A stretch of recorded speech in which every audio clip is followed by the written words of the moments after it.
my weeps, my geeks, my LGBTQIA peeps, my shifters, my dream reality shifters, my dream believers. Oh, okay, don't know where I'm going with this intro, but I'm moving on my feet, trying to keep up with the beat. Okay, I'm done. Hi guys, welcome back to my channel. Just want to have a quick geeking out moment.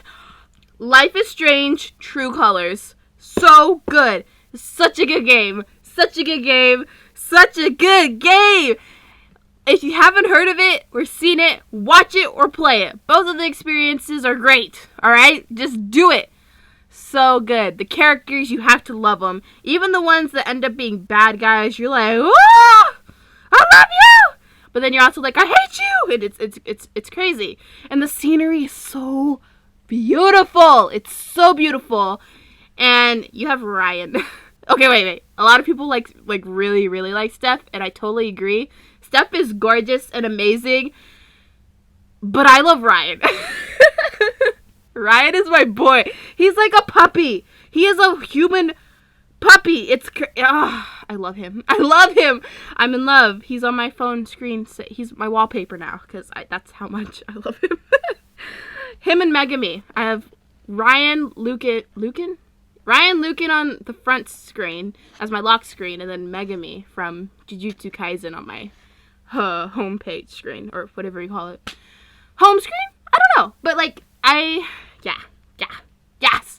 It's a really good game. Steph is in there, and for a little bit, everyone was like, it's Steph! I'm like, what do you guys mean it's Steph? Who is Steph?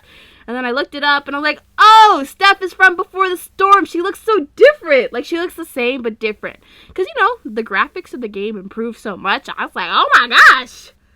Steph. So she knew Chloe. Ooh, okay. Anyways, I gotta tell you, I got into the school play. Yes, I did. I mean, everyone got in because only 23 people auditioned, and she was like, oh, I was expecting a lot more people, but since it's only 23, you all are in. I was like, great. I was like the tiger, great.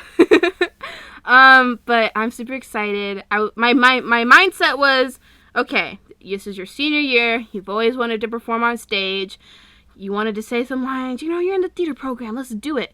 And I would regret it if I didn't do it, so I did. I auditioned. I was like, this is pretty much my last chance to really perform this year, because I don't think I'll be performing outside of high school, sadly, unless I become a famous actor. And I'm just like, whoa, it is you, wow. I haven't said my name on my channel, huh? I guess I'll keep that a secret. Yeah, so I got in, and the rehearsals are all the way to November. I didn't realize how much work goes into acting in a play. So this is a new experience. It's exciting, but it's a lot of work. So I'm going to be busy. But I will try to post at least once a week. And my free day is Sunday. So I'll record on Sunday and post them on like Monday or Tuesday. Yeah. Okay. That's all I got to say. I hope you guys enjoy this video. It's a little different, but make sure to go support the author because we love authors in this community. The link to this fanfiction, as well as the music, and if there are any sound effects, will all be linked in the description below. So check those out. Make sure to go support everybody because these videos would not be the same without them.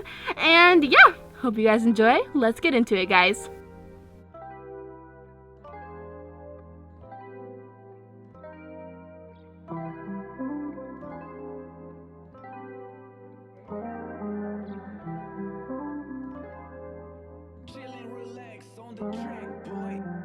When Tony Stark woke up on the 2nd of February 2017, it was a normal day. By normal, well, as normal as a life could get for him. And by waking up, it's more like when his eyes opened after a 3-hour nap in the lab. Boss, Miss Potts has asked that I ensure you sleep at least 6 hours a night. Friday's accented voice came from above. It is recommended that you... What Pepper doesn't know won't kill her, Tony grunted as he sat up and stretched out his arms before looking back at what he had been working on. Miss Potts has already been informed of your awakening, Friday said. She is coming to the lab now. Oh, Friday, why?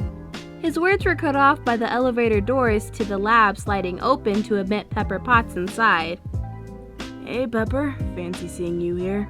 Tony, She cut him off quickly, raising a hand. He silenced himself as she lowered it to gaze at him. "Tony, you need more sleep," Pepper said, tapping her foot and frowning. "It's not healthy." "I know," Tony said, waving her off. "But you were out last night." "At a meeting you were also supposed to be attending." Tony opened his mouth to respond before faltering, and eventually he chuckled and said, "Okay, you got me there, Pep." Pepper snorted but shook her head at him. "Tony, if I am here tonight, do you promise to go to sleep at least for 6 hours?" Tony sighed but nodded. "Yes, Pepper, I promise." "Friday?" Pepper asked the AI. "Did you get that on video?" I did indeed, Miss Potts. "Damn." "Great," Pepper smirked, turning to Tony and pointing a nicely manicured finger at him. "I'm going to hold you to that then, Tony Stark." Tony laughed and nodded. "I know you will, Pepper Potts." Pepper's smile softened a bit and she shook her head fondly before turning. The elevator opened as she approached it. She gave a small wave to Tony as the doors closed again and she descended down somewhere in the tower.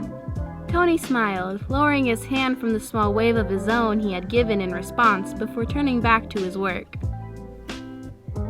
The day that high schoolers got out of school, Happy told him when the kid sent another text to the head of security, who was getting quite annoyed by the job of watching the teen. Tony was surprised with the next update the man sent him. 7:34 p.m. Happy Hoagie Bun. "I haven't gotten any updates from the kid yet today." Tony had furrowed his eyebrows at that before responding. Iron Man. "Let me know if that changes. Suit status says he's fine." Happy Hoagie Bun. "Got it, boss." Happy Hoagie Bun. "Please change my name." Iron Man. "Never." Tony grinned and slid the phone away, turning back to the laser he had been working on for the suit. "Tony?" The man spun around in his chair and smiled at the person who just arrived in the lab. "Hey, Pep." Pepper strode over to him, her heels clicking on the ground. She brushed back a lock of red hair that had fallen in front of her face and folded her hands in front of her when she reached him. "Are we still on for date night?" "I thought you called it off because you had a meeting," he said, raising an eyebrow in surprise. She nodded, the corners of her lips tilting upward. "I did. It was canceled." Tony felt the smile on his own face widen at her words. "Was it really? Well then, are we gonna do this date night thing or what?" Pepper nodded. "What were you thinking?" "I didn't realize we were still doing it until 30 seconds ago." Tony replied, turning in his chair to look back at the thing he had been working on. "What were you thinking?" Pepper tapped her chin and thought, "I don't feel like going out anymore today, so... movie night?" Tony grinned and nodded.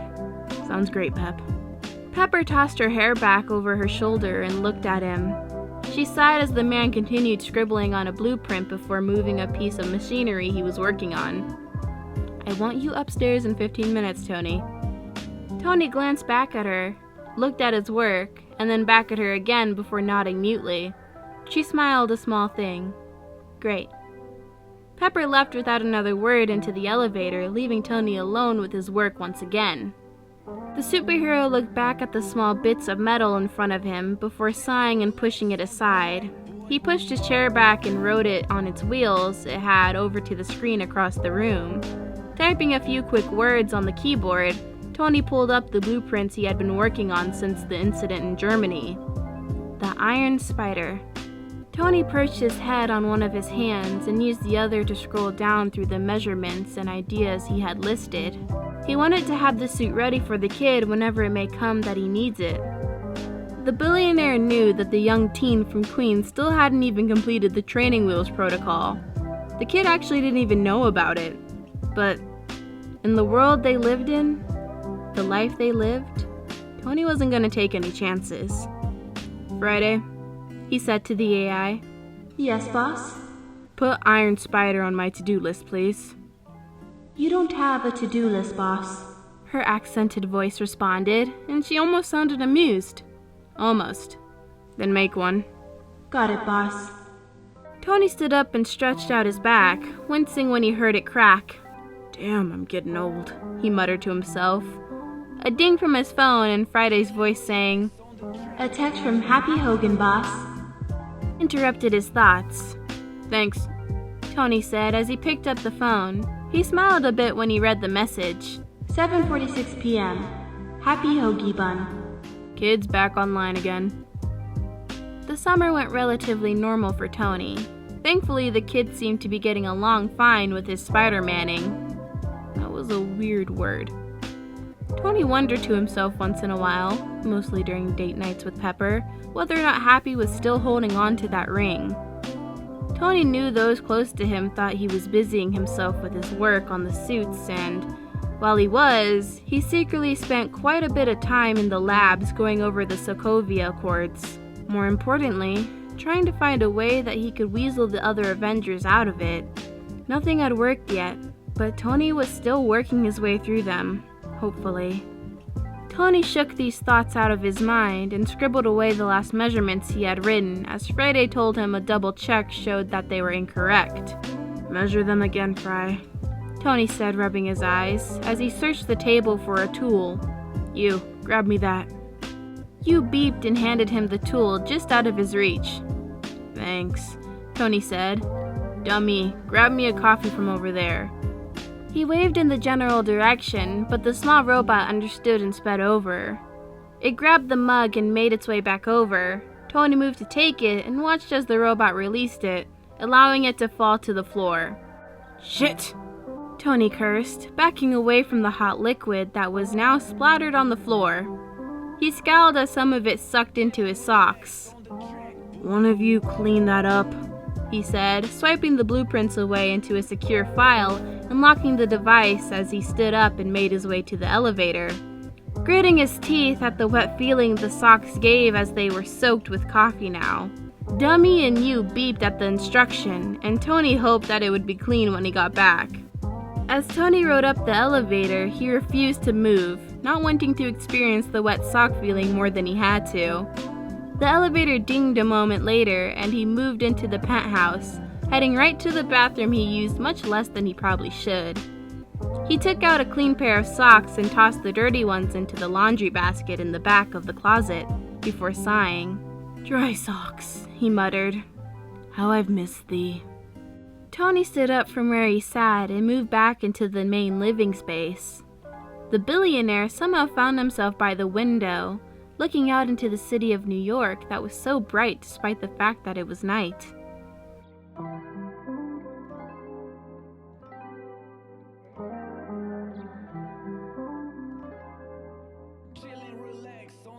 Tony crossed his arms and looked out at the endless buildings, leaning against the wall and letting out a small exhale of air from his nose.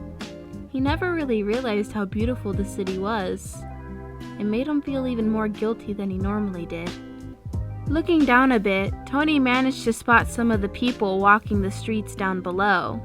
They were so small down when he looked up from up here. They each had their own lives. One's even as complicated as Tony's.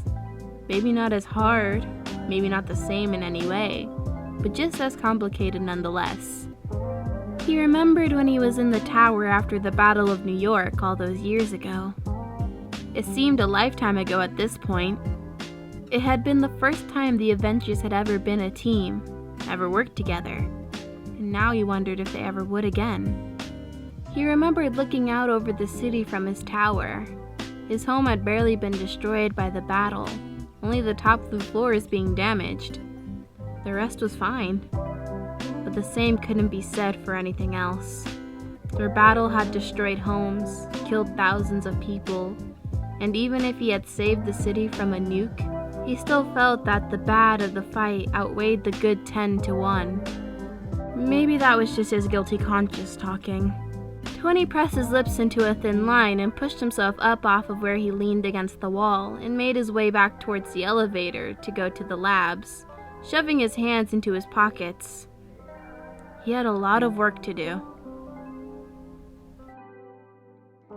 Oh no! This song is gonna be stuck in my head all day now. Maybe even all week. It's a good song too. I think it's Rihanna, right? Rihanna sings it. The one it's like, in New York, Concrete jungle where dreams are made of. That one. Oh, sorry. See, look, I can't sing. But that song's going to be stuck in my head all day. All day. Because Tony Stark kept saying, look at New York. Look how beautiful New York is. We're in New York. Look at New York. Ugh. Thanks, Tony Stark. Thank you. Also, thank you for watching this. Thank you so much. Make sure to go support the author. The link to this fanfiction is in the description, so go drop them a follow. It's on Quotev.